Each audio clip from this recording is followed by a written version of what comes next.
Kevin Bassara with Overwork, and today we're going to talk about the new Ioptron HAZ31 go-to mount. A go-to mount finds objects in the night sky and tracks them. So if you say, go to Saturn, it'll point your binocular right at Saturn, and then it'll stay on it for hours. The new HAZ31 is game-changing in that it's what's called a strain wave mount, which means it doesn't use counterweights.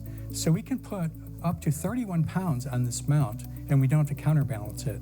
That means even with a heavy binocular like the BT-127, this is an 8-pound mount, so 33 pounds total, easily handled by the TR3 hardwood tripod. Today we're going to mount up the BT-100 XL SD. This is just a 13-pound binocular.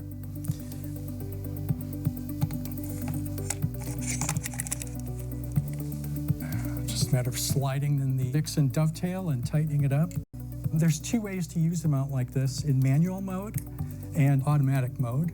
This has built-in GPS, so we don't have to do anything other than turn it on and tell it to do its auto setup. So I'm powering it up, and the first thing it says is, do you want to run the alignment wizard? And I'll say yes.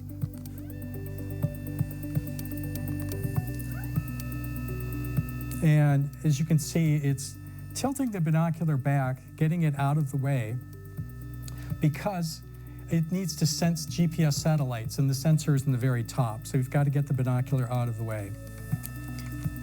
And it's also going to do a 360-degree spin as it's acquiring satellites. So there are thousands of objects built into this hand controller.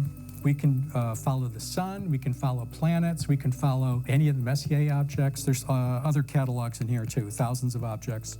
Because we're running this in daylight, normally you would do this at night, you'd be set up outside, and it's going to point at the brightest object in the night sky. And then it's going to have you confirm that that object is in the center of the field of view.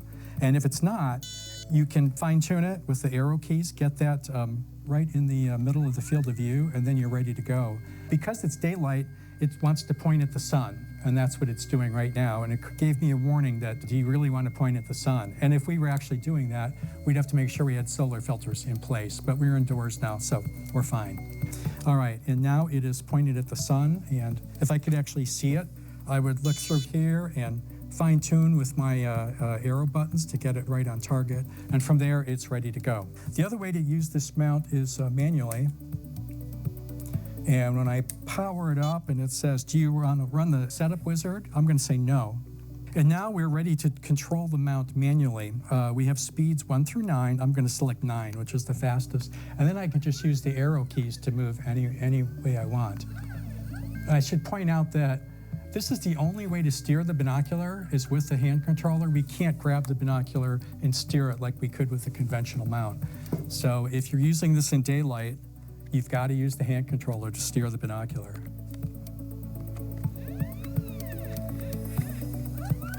But I think it's kind of fun. I like using this in daylight.